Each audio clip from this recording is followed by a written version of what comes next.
Number সিস্টেমের লেকচারে স্বাগতম। এই লেকচারে আমরা আলোচনা করব 2 এর পরিপূরক নিয়ে। তোমরা বোর্ডে দেখতে পাচ্ছ আমি একটি প্রশ্ন লিখেছি 13 এর জন্য 2 এর পরিপূরক নির্ণয় করো। কোনো একটা সংখ্যার 2 এর পরিপূরক আমরা খুব সহজেই বের করতে পারবো যদি আমরা এই 3টা ধাপ মেনে চলি।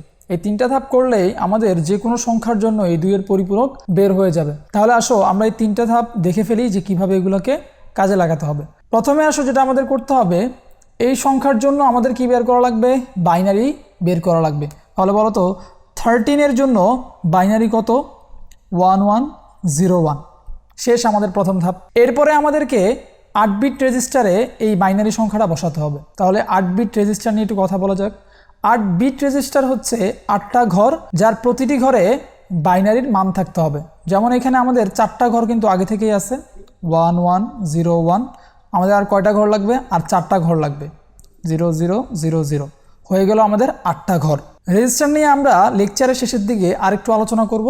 এখন তোমরা আপাতত এটাই বোঝো যে 8 বিট রেজিস্টার মানে হচ্ছে 8টা ঘর, যার প্রত্যেকটা ঘরে আমাদের বাইনারির অঙ্ক থাকতে হবে। তাহলে আমরা এই 13কে বসিয়ে ফেললাম 8 বিট রেজিস্টারে। এরপরে আমাদেরকে যেটা করতে হবে, 1 এর পরিপূরক বের করতে হবে। কিভাবে বের করব? 1 এর পরিপূরক বের করা সবচেয়ে সোজা কাজ। জাস্ট যেখানে আমাদের 0 থাকবে তার পরিবর্তে 1 লিখতে হবে, যেখানে 1 থাকবে তার পরিবর্তে 0 লিখতে হবে। তাহলে বলো এখানে 0 আছে, লিখব 1 1 1 1, যেখানে 1 সেখানে 0 0 0 0, যেখানে সেখানে 1 1, যেখানে সেখানে 0। হয়ে গেল আমাদের 1 এর পরিপূরক বের করা। আমরা ছোট করে এখানে ব্র্যাকেটের মধ্যে লিখে ফেলবো 1 এর পরিপূরক, এটা মাস্ট লিখতে হবে। এরপরেই যখন আমরা এই 1 এর পরিপূরকের সাথে 1 যোগ করব, তখনই আমরা পেয়ে যাব আমাদের এই সংখ্যার জন্য 2 এর পরিপূরক। তাহলে আমাদের রেজাল্টটা কত হবে? 0 1 1 1 0 0 1 1 1 1, এবং আমরা এখানে পেয়ে যাব 2 এর পরিপূরক। তোমরা ব্র্যাকেটের ভিতর লিখে ফেলবে 2 এর পরিপূরক। তাহলে এটা আমরা কি পেলাম? এটা আমরা পেলাম 13 এর 2 এর পরিপূরক। আসলে আমাদেরকে এখানে যেটা বের করতে বলা হয়েছে সেটা হচ্ছে 13 এর জন্য 2 এর পরিপূরক। একটু অন্যভাবে যদি আমি বলি, তাহলে আমাদেরকে মেইনলি -13 বের করতে বলা হয়েছিল। তাহলে আমরা এখান থেকে যে রেজাল্টটা পাবো সেটা হবে আমাদের -13। এটা কিভাবে -13 তা বোঝার জন্য তোমাকে একটু গবেষণা করতে হবে। তাহলে তুমি খুব সহজেই বুঝে যাবে কেন এটাকে আমরা -13 বলছি। রেজিস্টারের ক্ষেত্রে একটা ব্যাপার না বললেই নয়, সেটা হচ্ছে আমাদের এটা কত বিট রেজিস্টার? আমাদের এটা হচ্ছে 8 বিট রেজিস্টার। যে কোনো রেজিস্টারের সর্ববামের যেই বিট সেটাকে বলা হয় চিহ্ন বিট। এই চিহ্ন বিটে যদি 1 থাকে তাহলে সংখ্যাটা ঋণাত্মক বোঝায়, এবং এই চিহ্ন বিটটা যদি আমাদের 0 থাকে তাহলে সেটা একটা ধনাত্মক সংখ্যা বোঝায়। এইখানে যেহেতু 1, অর্থাৎ আমাদের রেজিস্টারের সর্ববামের বিটটা যেহেতু 1, তাই আমাদের সংখ্যাটা কি আসবে? অবশ্যই কি ঋণাত্মক সংখ্যা আসবে। তাহলে আমরা শিখে ফেললাম সবচেয়ে ইজিভাবে কিভাবে আমরা যে কোনো একটা সংখ্যাকে 2 এর পরিপূরকে কনভার্ট করতে পারি। এখন আসো আমরা 2 এর পরিপূরক ব্যবহার করে কিভাবে একটি সংখ্যা থেকে আরেকটি সংখ্যা বিয়োগ করতে হয় সেটা শিখে ফেলি। আমাদেরকে যদি বলে 22 থেকে 13 বিয়োগ করো 2 এর পরিপূরক ব্যবহার করে, তাহলে মূলত আমাদেরকে কি বলা হচ্ছে? 22 - 13। এখন আমাদেরকে দেখতে হবে কোন সংখ্যার পূর্বে মাইনাস চিহ্নটা আছে। যে সংখ্যার পূর্বে মাইনাস চিহ্ন থাকবে আমরা সেই সংখ্যাটাকে 2 এর পরিপূরকে কনভার্ট করব। তাহলে এখানে আমাদের মাইনাস চিহ্নটা কোন সংখ্যাটির পূর্বে আছে? 13 এর পূর্বে আছে। তাহলে আমাদেরকে এই 13কে 2 এর পরিপূরকে কনভার্ট করতে হবে। তাহলে 13 ইকুয়াল টু হোয়াট? প্রথমে আমাদেরকে যেটা করতে হবে বাইনারিতে রূপান্তর করতে হবে, সেটা হবে কত? 1101, এবং এটাকে আমাদেরকে 8 বিট রেজিস্টারে বসাতে হবে। তাহলে আমরা সরাসরি এটা করে ফেলতে পারি কিভাবে? এর সামনে কি বসাতে পারি? 4টা 0 বসাতে পারি। তাহলে আমাদের হয়ে যাবে কয়টা বিট? 8টা বিট। এরপরে আমাদেরকে 1 এর পরিপূরক বের করতে হবে। তাহলে 1 এর উল্টাটা হবে 0 1 0 0 1 1 1 1। তাহলে আমরা প্রত্যেকটি অঙ্ককে তার বিপরীত অঙ্ক দিয়ে রিপ্লেস করে দিলাম, এবং আমরা পেয়ে গেলাম আমাদের 1's কমপ্লিমেন্ট অথবা 1 এর পরিপূরক। আমরা ব্র্যাকেটে লিখে ফেলবো। এখন আমি যদি এর সাথে 1 যোগ করি তাহলে কি পেয়ে যাব? 2 এর পরিপূরক পেয়ে যাব। তাহলে এখানে আমরা যোগ করলে আসবে 1 1 0 0 1 1 1 1, এবং আমরা পেয়ে যাব -13। এখন আমরা 22 এর বাইনারি মানের সাথে যদি এই -13 যোগ করে ফেলি তাহলে আমরা কি পেয়ে যাব?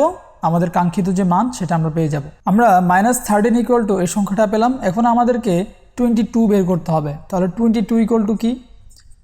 10110, যেটা আমরা গত লেকচারগুলো থেকে খুব ভালোভাবে বুঝে নিয়েছি যে সবচেয়ে ইজিয়েস্ট ওয়েতে কীভাবে আমরা একটা ডেসিমাল সংখ্যা থেকে বাইনারি সংখ্যায় আসতে পারি। তাহলে এটাকে যদি আমরা 8 বিট রেজিস্টারের জন্য তৈরি করি, আর কয়টা বিট সামনে দিতে হবে দেখো, এখানে 1 2 3 4 5টা বিট আগে থেকে আছে, আমার জাস্ট এদের পূর্বে আর 3টা বিট যোগ করা লাগবে। তাহলে কি হয়ে যাবে, 8 বিট রেজিস্টারের জন্য আমাদের 22 এর ফলাফলটা চলে আসবে। এখন আমরা যেটা করব, -13 এর সাথে কি করব, যোগ করে নিব। তাহলে -13 ইকুয়াল টু হোয়াট, এই যে এটা 1 1 1 1 0 0 1 1। এখন যদি আমরা যোগ করে ফেলি তাহলে কি পাবো, 1 দেন 0 দেন 0 1 0 0 0 0 1। আচ্ছা খেয়াল করো তো, আমরা যদি নর্মালি 22 থেকে 13 মাইনাস করি কি পাই, আমরা পাই হচ্ছে 9 অবশ্যই, এবং এটা হচ্ছে ডেসিমাল মান। তুমি যদি ভালোভাবে এই মানটা দিয়ে খেয়াল করো, তুমি দেখবে এখানে 9টি বিট আছে, কিন্তু আমাদের ঘর তো ছিল মাত্র 8টা। তাহলে এখানে একটা বিট কি বেশি আসলো না? এই বিটটাকে তাই আমরা বলি ক্যারি বিট। সর্ববামে যে বিটটা বেশি আসে তাকে আমরা বলি ক্যারি বিট, অর্থাৎ একে আমরা কখনো ধরবো না, এ আমাদের বিবেচনায় আসবে না। কেন আসে না সেটা আমি একটু পরে বলছি। এখন খেয়াল করো, আমাদের ঘর ছিল মোট কয়টা, 8টা, এবং আমরা বলেছিলাম আমাদের সর্ববামের যে ঘরটা সেটা বলে দেয় আমাদের সংখ্যাটা কি ধনাত্মক না ঋণাত্মক। এখানে আমাদের যেই সর্ববামের বিটটা আছে সেটা কি 0, অর্থাৎ আমার চিহ্ন বিট হচ্ছে 0। চিহ্ন বিট যদি 0 হয় তাহলে আমাদের সংখ্যাটা কি হয়, ধনাত্মক হয়। একটা জিনিস বলে নেওয়া ভালো, চিহ্ন বিটের ডান পাশে যতগুলো ঘর আছে সেগুলো অবশ্যই আমাদের সংখ্যার মান বোঝায়, এবং চিহ্ন বিটটা বোঝায় আমাদের সংখ্যাটা কি ধনাত্মক নাকি সংখ্যাটা ঋণাত্মক। এখন আসো ক্যারি বিট নিয়ে যদি একটু বলি, তোমার ঘর আছে 8টা, তুমি এভাবে চিন্তা করতে পারো যে 9 জন মানুষ 8টা চেয়ারে কি বসতে পারবে? না, প্রত্যেকজন যদি একটি চেয়ারে বসে তাহলে 8 জন 8টি চেয়ারে বসতে পারবে, তাহলে একজনকে কি দাঁড়ায় থাকতে হবে। সেমভাবে এখানে আমাদের ঘর আছে 8টা ঘরে অবশ্যই 8টি অঙ্কের বেশি অঙ্ক বসতে পারবে না।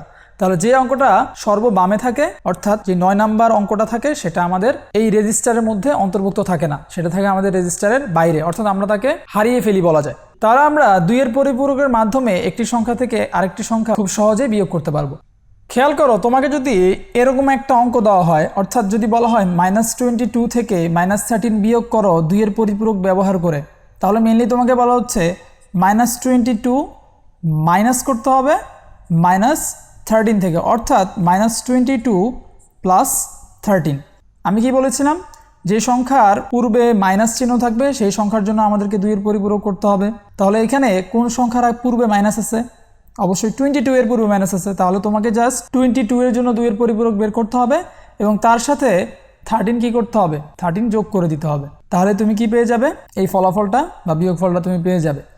যদি এভাবে প্রশ্ন আসতো যে -22 থেকে 13 বিয়োগ করো, তাহলে আমাদেরকে এটা বলা হচ্ছে না যে -22 -13, তাহলে তোমার এটার জন্য কি করতে হবে, 2 এর পরিপূরক করতে হবে, এবং এটার জন্য 2 এর পরিপূরক করে দুটাই কি করতে হবে, যোগ করে দিতে হবে। আমরা যদি এই 3টা ধাপ খুব ভালোভাবে মেনে চলি তাহলে খুব সহজে কি করতে পারবো, 2 এর পরিপূরকের যে কোনো অঙ্ক আমরা করে ফেলতে পারবো। এখন আসলে একটু রেজিস্টার নিয়ে কথা বলি। রেজিস্টার মানে হচ্ছে এক ধরনের মেমোরি ডিভাইস যা নির্দিষ্ট সংখ্যক বিটকে মনে রাখতে পারে। অর্থাৎ 8 বিটের যদি কোনো রেজিস্টার হয়, আমি এভাবে বলতে পারি যে ঘর হচ্ছে 8টা, এবং 8টা ঘরে 8টি বিটের বেশি বসতে পারবে না। তো যখন আমাদের কোনো একটা যোগফল 8 বিটের বেশি হয়ে যায়, অর্থাৎ আমাদের রেজিস্টার হচ্ছে 8 বিটের কিন্তু অঙ্ক চলে আসে 9 বিটের, তখন সর্ববামে যে অঙ্কটা থাকে সেটা আমাদের রেজিস্টারের মধ্যে অন্তর্ভুক্ত হয় না, তাই সেটাকে আমরা কাউন্টও করতে পারি না। তাই আশা করি তোমরা এই লেকচারটি খুব ভালোভাবে বুঝেছো। আমরা এই লেকচারে খুব ভালোভাবে দেখে নিয়েছি যে কোনো একটি সংখ্যাকে কিভাবে 2 এর পরিপূরকে রূপান্তর করতে হয়, এবং 2 এর পরিপূরক ব্যবহার করে কিভাবে আমরা সবচেয়ে সহজে কোনো একটি সংখ্যা থেকে আরেকটি সংখ্যা বিয়োগ দিতে পারি। তাহলে আশা করি তোমরা এই লেকচারটি খুব ভালোভাবে বুঝতে পেরেছো। যদি তোমাদের কোনো প্রবলেম থাকে অবশ্যই আমাদের কমেন্টে জানাতে পারো, আমরা অবশ্যই তোমাদেরকে হেল্প করার পূর্ণ চেষ্টা করব। এই লেকচার এতটুকুই থাকবে। সবাইকে দেখার জন্য ধন্যবাদ।